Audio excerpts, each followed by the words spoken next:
Hi everyone, this is Elias from AIRMATIC Media, and today we're going to be taking a look at the 2022 Mercedes GLE450 4MATIC. Now, this is a big guy, but it's still kind of nimble for its size. Well, let's go ahead and get started.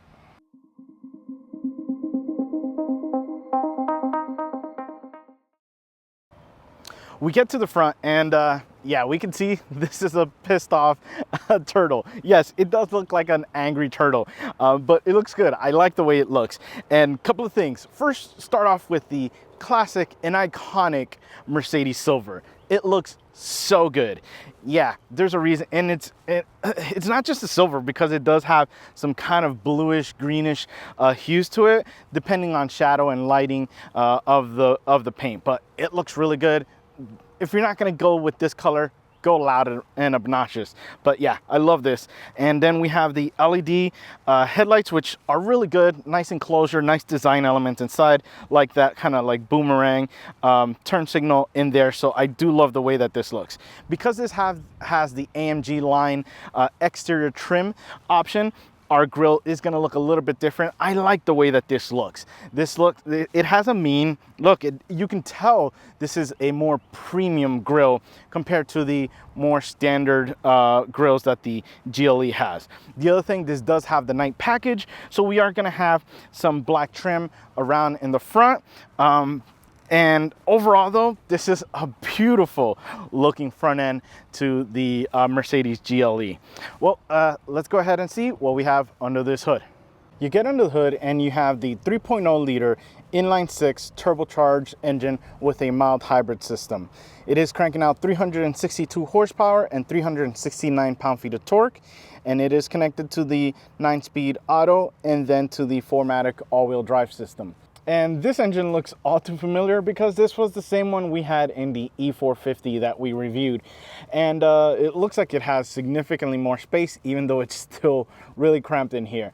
But yeah, overall, the engine was really good. The performance, you know, the turbo gets spooling. The mild hybrid system, you could really barely feel like any boost or anything of that nature. The transmission though, that is where this transmission is, I'm a little confused, because it's the same transmission in the E-Class, and that was smooth as butter in that. But on this, it's really clunky. It's 9 speeds, but it feels like a 4-speed that just, you know, from like the 90s, that it goes to shift and just like, gunk. And it actually happens when you're being nice to it. When you're being nice to it and you're just everyday kind of cruising. It had a weird kind of clunky shifting to it. Put it in sport mode and put it to work, it's better. It's better. It's not 100%, but it's definitely better. But yeah, that was the big surprise with this powertrain. But overall, yeah, it actually sounds really good. It sounds better in this than it did in the E-Class. Yeah, I guess the longer exhaust you have to run in the back or something, but it definitely has a mean growl to this compared to it in the E-Class. Well, let's go ahead and see what we have in those wheels and tires. We get down to the wheel and tire package, and we have this nice 21-inch AMG multi-spoke with black insert wheel. It is wrapped in the 275/45 in the front and the 315/40 Pirelli Scorpion in the back. Now, this thing is pretty nice. So, a couple of things. It is a big wheel. It is a big, meaty tire. Yes. I love it. I love it because it does give you the comfort with the massive sidewall, but it still gives you a nice look with a big wheel package or style to this. I like the design as well. The black inserts are a nice touch to kind of break it up and not just be one single silver or polished look to it. But yeah, I like the package. The suspension, it does have air suspension. So we do have 4 modes. We have the off-road, we have the kind of normal, sport, and then the entry-level option. Don't expect too much like Land Rover or what else? Basically anything from Stellantis that has air suspension. It's very subtle. It's very subtle. It's not much. But yeah, it's still a good setup. The brakes are really good as well. The road feel is fine. The grip is great as well. Not too much power to get this guy kind of spinning tires. But yeah, it's a good package overall. Let's go ahead and see what we have on the side. We get to the side, and yeah, this is a mean looking SUV side profile. It's a very aggressive one. Yes, I remember the ML series, the earlier ML, which is basically what this transformed into. Love those things, and I'm glad it still has that side profile to it, because that was one of my favorite things about the ML class. Now with this, because we have the AMG Line option, we're gonna have the painted fender little lips there, or covers, same thing with the bottom, but we do have a little bit of a clash with the night package. So we do have some black trim, which I love. Honestly, I wish the black, the night trim night package would have kind of superseded the AMG line and made these black, because I think that would have kind of set it off or made it a little bit more defined regarding the wheel arches. But yeah, we have a good design overall.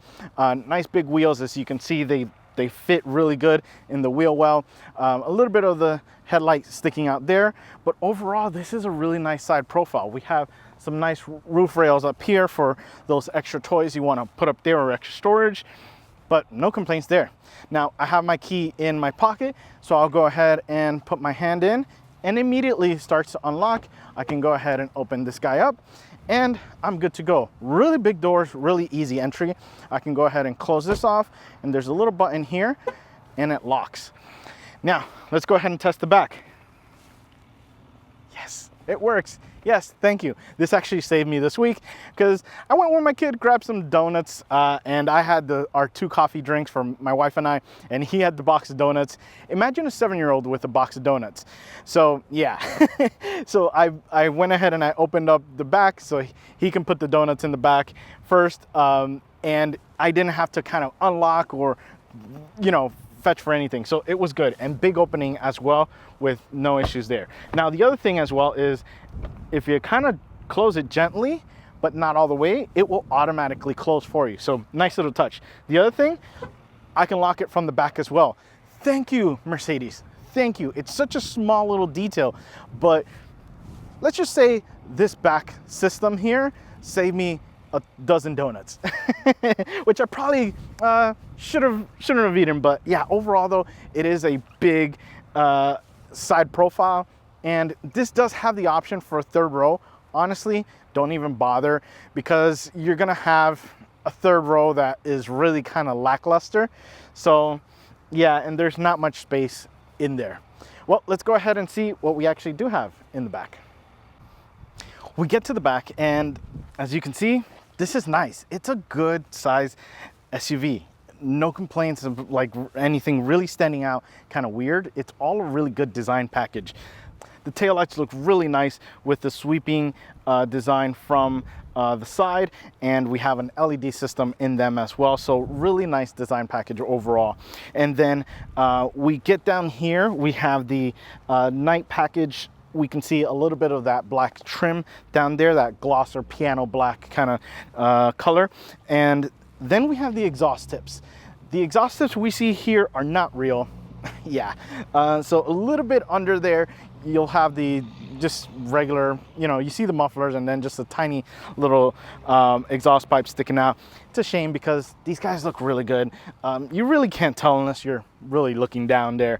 But yeah, overall, I really like the rear of this. So with this, we do have the option of just kind of kicking here, and that opens up. We're doing good so far.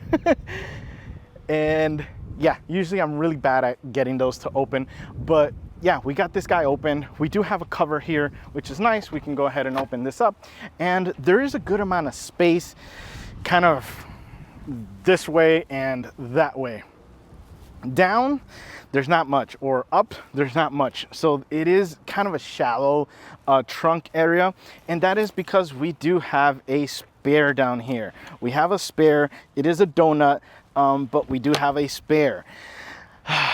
Now it's kind of one of those things where it's like, do I really want the spare, or do you want the extra space? Because it's a good amount of space. I would say maybe probably about here on the inside. So that's a lot of space we'd gain to put taller items, because the problem with these SUVs is that they kind of taper at the top. So yeah, you may measure down here, but it's not going to be the same height from up here. But yeah, it's just kind of one of those damned if you do, damned if you don't kind of situations. But overall though, this has been a really nice, you know, kind of package in the rear. And it didn't catch it. There we go. 2 out of 3 ain't that bad. Especially, I'll put myself to blame because I wasn't kind of centralized the way you're supposed to. But yeah, good design in the rear. Now, key fob, I don't have remote start. One of my biggest things with Mercedes, you have to have their Mercedes ME or their Me subscription system to be able to remote start it. Even if you're having me pay for a subscription, just add it to the key. Add it to the key so I can go ahead and do that. And especially on days like this where it's really hot, you're gonna need that remote start to get that interior cooled. Well, let's go ahead and hop in and go for a ride. We get inside of the GLE and it's really nice. It's very German. Like you could really tell it's like very German. Even if we were to cover up kind of the logos here on the steering wheel, you could tell it's German. Let's get started on the door. So the door is nice and comfortable. I do like, you know, the armrest is good down here, and it's also really good up here. We have my Mercedes favorite that you can adjust your seat from the door. Always a favorite of mine. Makes it easier so you're not having to kind of guess what's down here, even though we do have lumbar support adjustability down here. This does have the heated option. There is also a vented option. Opt for that because yeah, especially if you live in a hot climate like I do. I live in Texas. You're gonna want to have vented seats in this.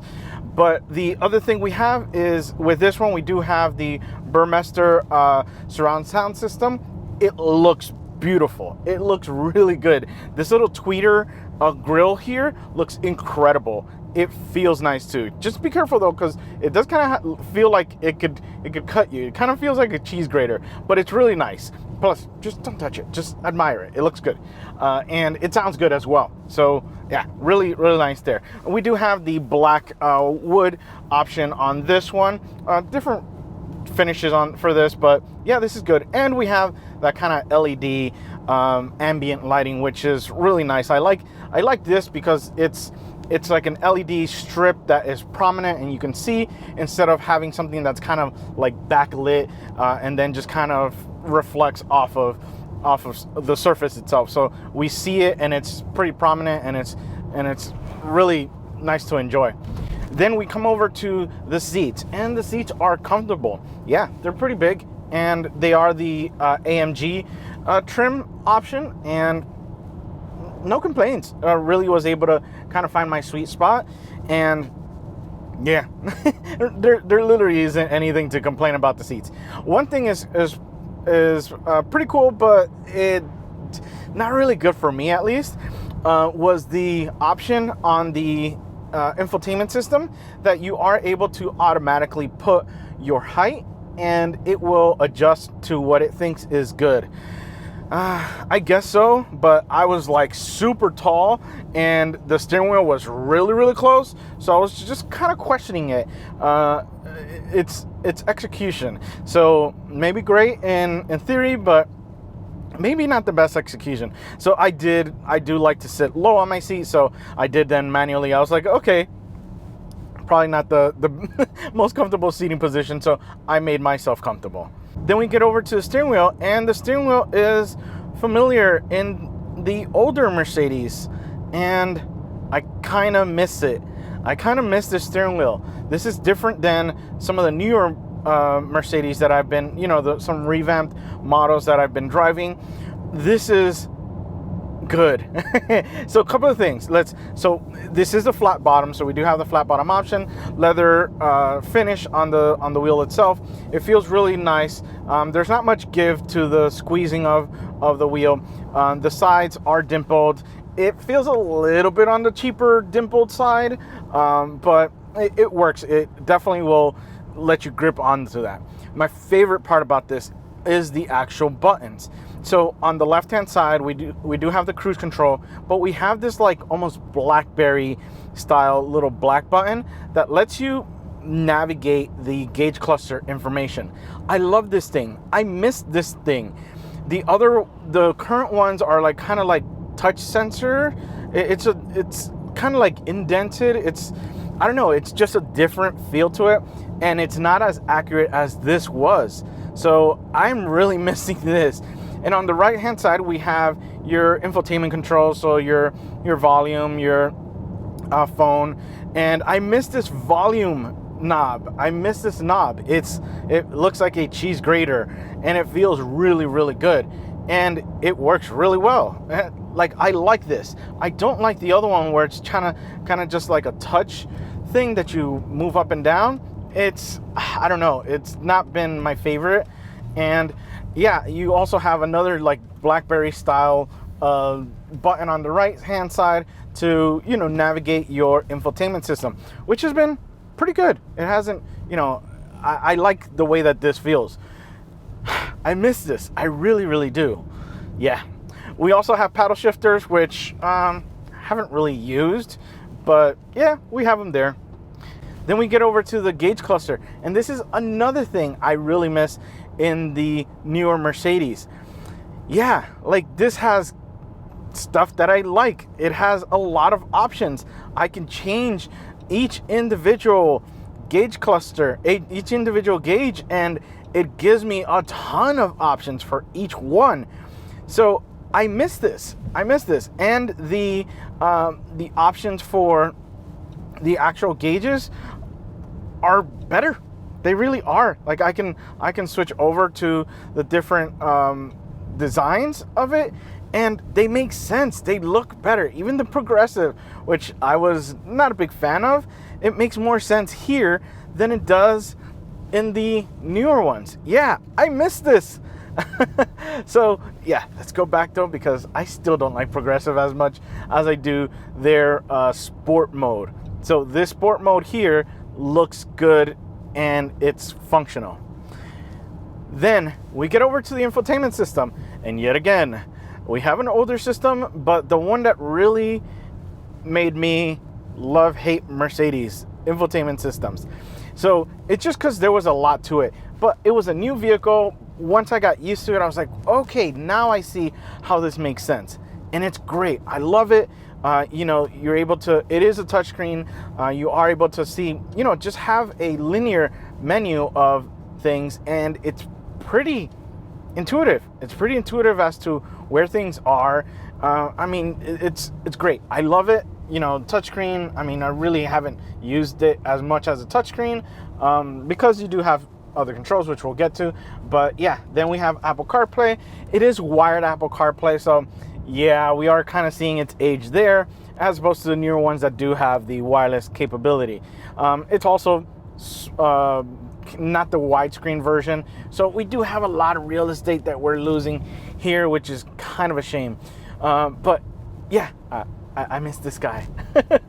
But overall, it's been a good system. We come down here a little bit, and we have some nice brushed aluminum finishes to our AC vents, which are nice design cue on there. Then we come down a little bit more, and we have the controls for the AC unit. It's really simple, straightforward, you know, to the point. No complaints there. A little bit lower, and we have the little area where we should have a wireless charger. I'm assuming supply issues, because there is on the paperwork, it does say there is a credit for the wireless charger.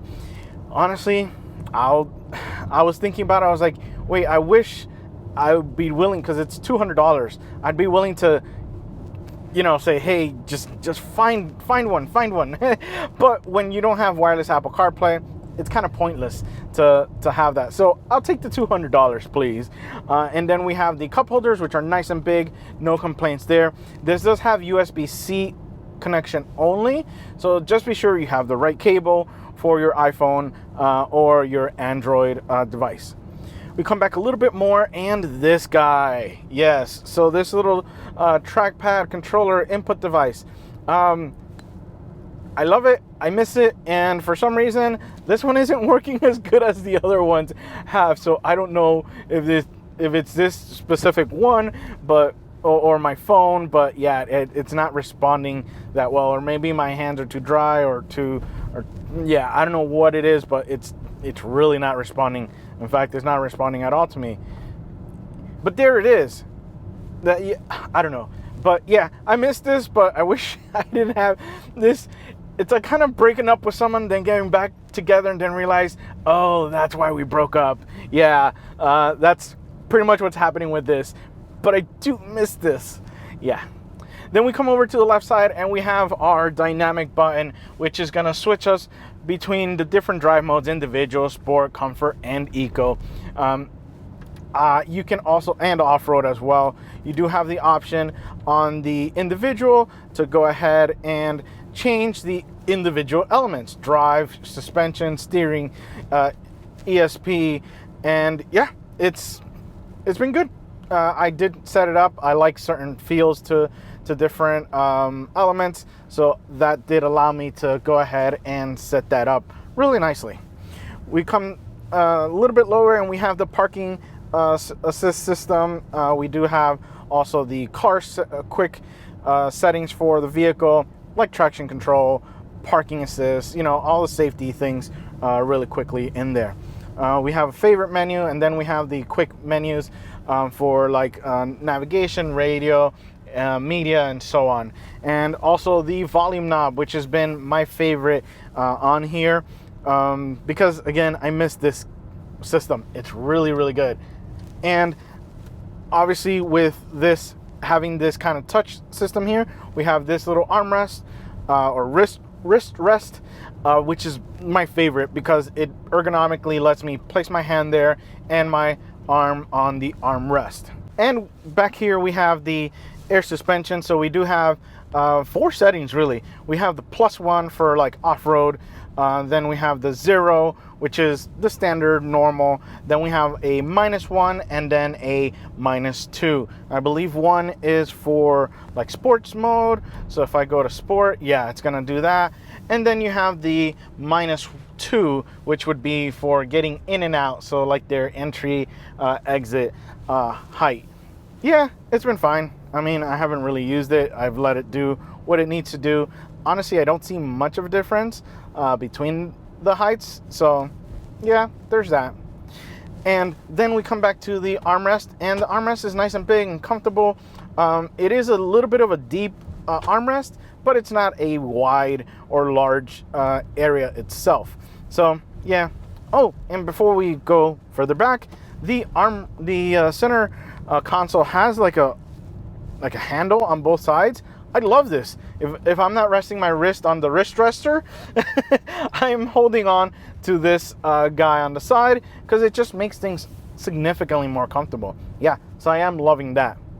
We get to the back, and the back is really big. It's really comfortable. There's no complaints. Kiddo's seat is there. I've had the GLE AMG model. I had the larger baby seat when he was smaller, and no complaints. Very easy to put in. Yeah, I mean, tons of space. We get to the trunk area, and again, nice and big area. Just only problem, not that deep, but we do have that spare tire, which is why it's not that deep. But overall, yeah, it's a really spacious SUV in here. Now, let's talk performance. We're dealing with the 3.0 liter inline 6-cylinder turbocharged engine with a mild hybrid system. It is cranking out 362 horsepower and 369 pound-feet of torque. It is connected to the 9-speed auto, and then to the 4MATIC all-wheel drive system of this. Now, a couple of things with this.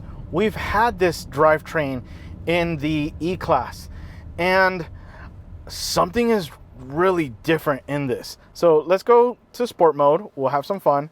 And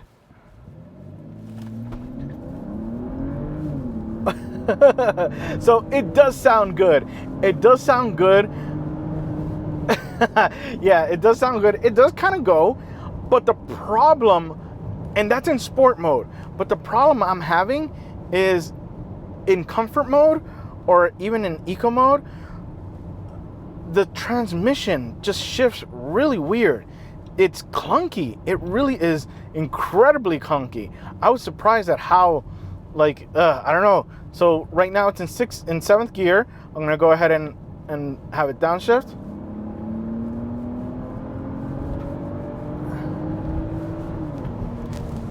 Yeah, and it is clunky. It's just like gunk, which is kind of surprising because, like I said, we've had this in the E-Class and it was smooth. It was, there you go. Like it just kind of went gunk. It feels like an 90s 4-speed automatic that when it goes to shift, it's like gunk gunk. That's how it feels. I don't know if it's because maybe the drive shaft that it has to run to the rear is different and it's just offsetting something, but it just feels super clunky. But the power itself has been really good. The 6-cylinder was, really good. The mild hybrid system is there, but you can't really feel it, I guess, which is a good thing. It probably, if we were to remove that, I don't know how much of an impact it would have to the power, but the turbo gets there. The turbo gets there. It gets the power up and spooled. Yeah, and the 4MATIC really distributes the power to the right wheels. But it sounds really good. I was surprised at how good the engine sounds. The suspension, it's been good. The suspension has been really good. The ride has been pretty smooth.